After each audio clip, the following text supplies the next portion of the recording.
Pag-ampo alang sa mga estudyante. Lamdagi amahan ang mga magtutungha sa kasamtangang panahon. Palihog hatagi sila og dugang kalig-on ug kahayag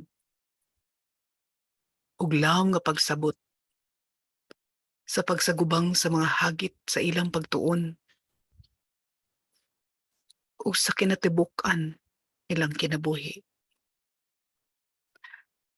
Hinaot ilayo mo sila sa mga daotan, gikan sa mga temptasyon ug impluwensiya nga makadaot sa ilang hunahuna, sa ilang kalawasan, sa ilang kinabuhi. Padalip di sila gikan sa pagpasakit, pagbiay-biay, pagpanamak sa ilang mga katungod. Panalip di usab sila gikan sa mga daotan ug gikan sa bisan kinsang adunay daotang laraw ug tumongan na kanila.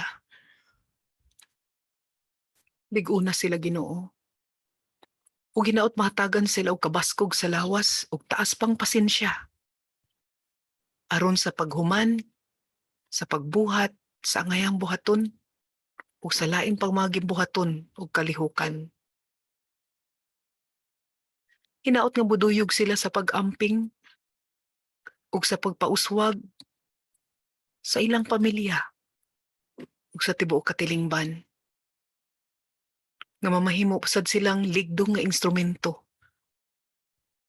ug matinahuron nga tawo dinhi sa kalibutan.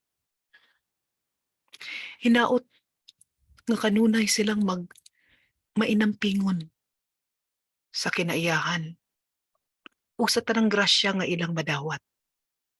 Labaw sa tanan, hinaot nga magpabiling lig-on ang ilang pagtuo ug pagsalig nga na kanimo sa tanang higayon sa ilang kinabuhi. Amen.